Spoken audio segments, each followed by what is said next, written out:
Welkom by Alles Uniek, waar ons gesels oor alles uniek. Van uitgewers, skrywers, beraders, pottebakkers en meer. Beloof hierdie verskeie unieke programme om jou metgesel te wees in jou eie unieke reis. Goeiedag en 'n hartlike welkom by Alles Uniek. My naam is Henriette en dit is vir my 'n voorreg om weer saam met jou te kuier. Nou in die joernaal van 'n oorwinnaar program kuier ons gereeld saam met Anita Ouwerkammer, soos die meeste van ons haar ken. En Anita gaan hierdie week weer met ons kom deel oor 'n gedeelte uit haar eie lewe, 'n getuienis. En ons deel hierdie dan ook met jou, sodat jy kan weet dat daar ook vir jou oorwinning is. Hierdie week se tema is redelik sensitief en die tema is reinheid na molestering. En indien jy dalk in dieselfde skoene as Anita gestaan het, steeds staan, of iemand ken wat ook deur hierdie, ook op hierdie pad moes stap, wil ek vir jou sê om of aanmoedig om hierdie program ook aan hulle te stuur of self daarna te luister en ook te besef dat daar vir jou oorwinning is. Ons hoef nie terug te kyk na ons verlede en sê, maar dit is nog steeds wie ek is en dit is maar net my lot nie. Dit is maar net iets wat met my gebeur het en ek moet net die nagevolge daarvan dra nie. Nee, God kom maak ons vry en ons kan 'n pad stap van oorwinning. Ons hoef nie meer in ons verlede te leef nie. Daar is ook oorwinning vir jou. Dit is gereserveer vir jou. So trek daardie koppie koffie nader, sit agteroor en luister saam met my na Anita, waar sy met ons kom gesels oor haar oorwinningspad na molestering. Ons gesels gou weer. Mooi bly.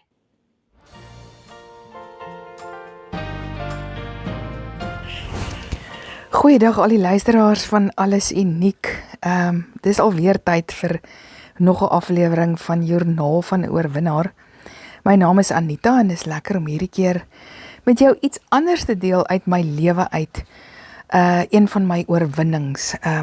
Ons is mos besig met Joernaal van 'n Oorwinnaar en ek deel so 'n bietjie met jou wat ek al in my lewe oorwin het.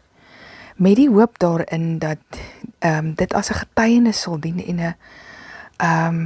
ek wil amper sê 'n aanmoediging en 'n vrymaking vir iemand wat dalk in dieselfde situasie is waarin ek was, waarin ek al oorwinning gekry het, want die woord is waar wat sê ons oorwin deur die bloed van die lam en die woord van ons getuienis.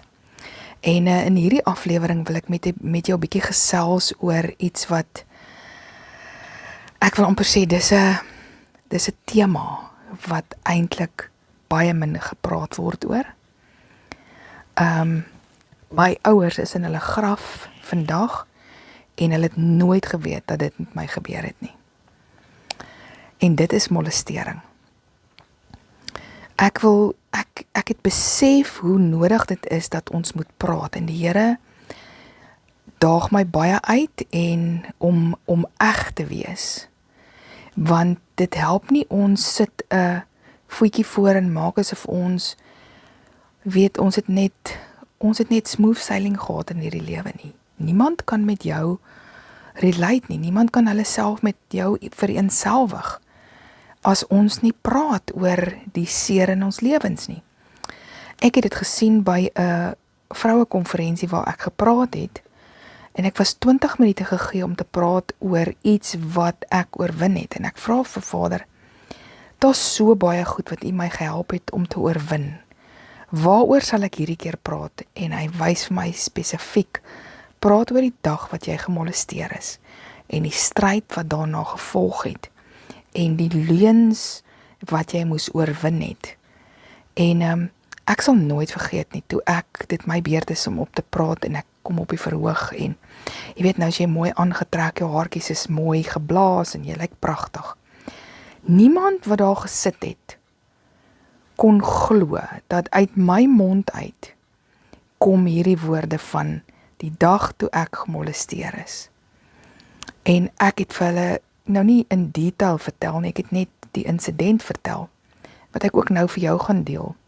Maar ek sal nooit vergeet die reaksie van vrouens wat voor my was. Die uitdrukkings in hulle oë, die trane wat geloop het, die monde wat oopgeval het. Die hande wat saggies voor die mond gesit is, die koppe wat laat sak het.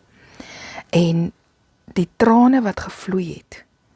En na daai dag, alreeds die volgende dag, het pastore my gebel om te sê, weet jy wat? 'n Pastoor het my gebel en gesê, my vrou is 62 jaar oud. En sy kon nog nooit oor hierdie ding praat nie.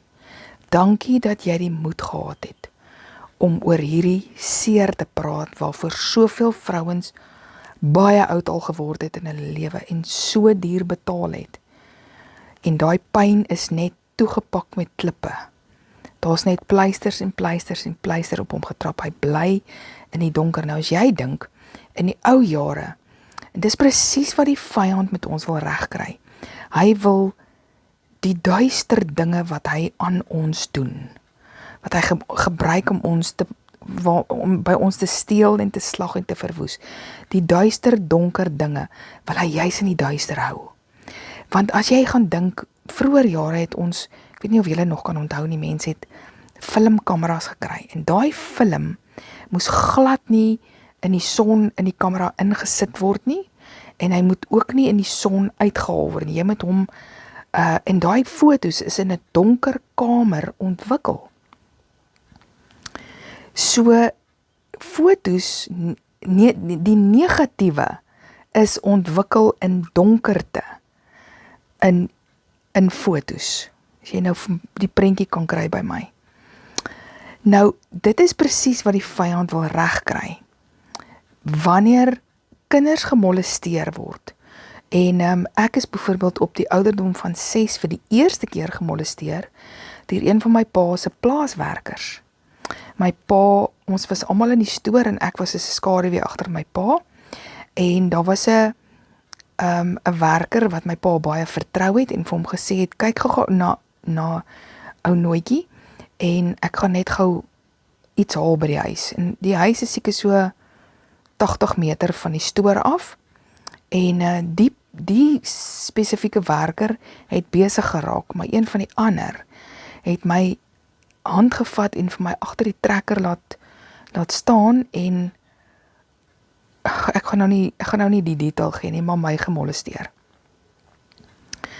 En ek kan nie vir jou sê hoe skuldig en hoe vuil en hoe stout het ek gevoel na die tyd nie. En hy het vir my gesê, moet vir niemand sê nie. So hierdie was 'n ding wat in die duister moes gehou gewees het. Maar die effek wat dit op my siege gehad het, van, jy weet, ek wil sê, molestering en verkrachting is die 2 deure van perversie, wat die vyand op kinders oopmaak, of op enige mens oopmaak, waardeur hy vrylike toegang kan hê. Nou, perversie staan op 3 bene. Die een been op 3 pilare, die een been is promiskuïteit, dis losbandigheid, die ander been is totale koudheid, en die ander been is homoseksualiteit. Baie mense wat koud is, of losbandig is, of homoseksueel is, kan jy maar gaan kyk, is gemolesteer. Want dis die deur wat die vyand op ons oopmaak, om in daai area van ons lewe jou te kom defile, jou te besoedel, en jou siege so te besoedel, dat jy jouself haat, dat jy glo, jy is stout, want kyk hoe gebeur dit. Die menslike liggaam, ek het eers hierdie goed baie jare later geleer, want ek het geen seksuele opvoeding gehad nie. Daar's nie vir my gesê, jou privaat dele mag niemand aanraak nie. As iemand daaraan raak, moet jy vir my kom sê. Ek het absolute geen seksuele opvoeding gehad nie, geen. Daar was geen bewussyn van dit nie. Maar hoe die menslike liggaam werk, het ek eers baie later geleer, is dat ons is so uniek geskape. God het ons seksuele wesens gemaak. En jou liggaam is eintlik geprogrammeer om op sekere stimuli te reageer. Seksuele, as jy seksueel gestimuleer word, gaan jou liggaam reageer. En want ek meen, dit is mos, daar kom ons nou nie eendag as jy nou getroud is, 'n switch ewe skielik aangesit word, dat jy nou seksueel geprikkel kan word deur jou man nie. Die liggaam is klaar so geprogrammeer wanneer jy gebore word. En dit is juist hoekom die vyand kinders so vroeg al gemolesteer wil hê, sodat hy hulle, ek wil amper sê, hulle rigting kan, hulle noord, ware noord kan, hulle hele toekoms kan derail, laat ontspoor, is die Afrikaans daarvoor.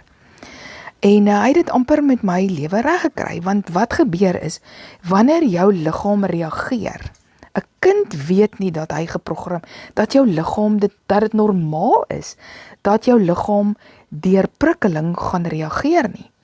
So nou glo jy het saam gespeel. Jy is net so skuldig. Jy is vuil, jy is stout, jy is skuldig. En maar hierdie goed is in jou wakker gemaak. 'n Kind word, en ek wil vir jou sê, baie pedofiele kan teruggaan en hulle sal vir jou vertel van die dag wat hulle gemolesteer is. Gemolesteerde mense, baie van hulle, nie almal nie, molesteer weer. En jy kan maar gaan kyk, 'n molesteerder is gemolesteer. Hy doen dit nie sommer net sy uitsyn. Want daai siege, onthou nou, jou siege is eers, die menslike brein is amper eers op die ouderdom van 23 emosioneel volwasse vir die seksuele verantwoordelikheid, die seksuele emosies, die verantwoordelikheid wat daarmee saamkom. Nou word hierdie kind op 6 gemolesteer, so jy ruk daai kind se seksuele ontwikkeling, die siege van 6 af tot op 23. En nou is hierdie kinders gereed, maar hulle het geen bewussyn van wat is reg nie. Hulle dink dis normaal.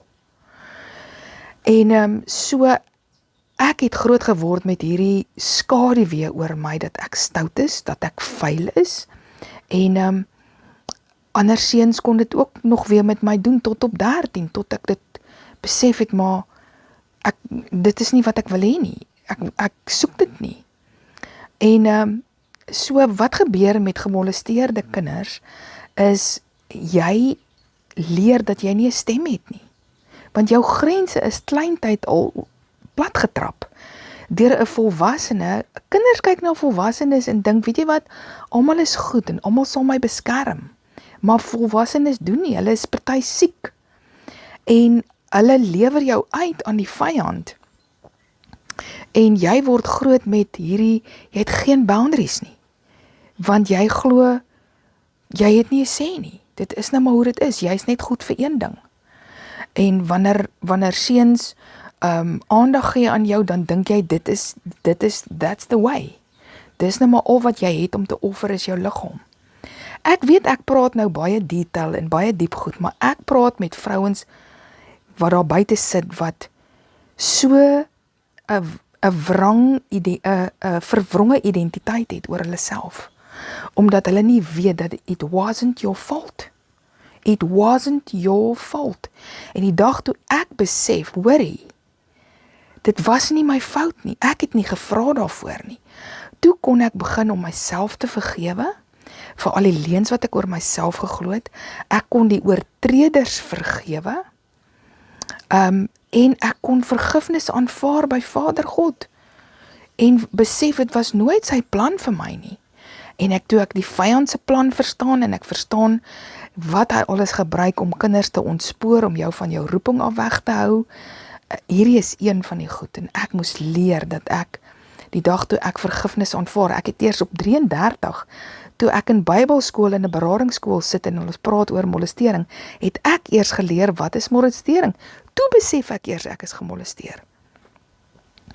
Maar toe verstaan ek, die uitwerking van dit, hoe dit soveel jare uitwerking op my lewe gehad het, en oor op my selfbeeld, en oor wat ek van myself geglo het, en wat ek van myself gedink het, en hoe ek myself daar buite uitgesit het, jy weet, van, jy is nou maar net goed vir een ding.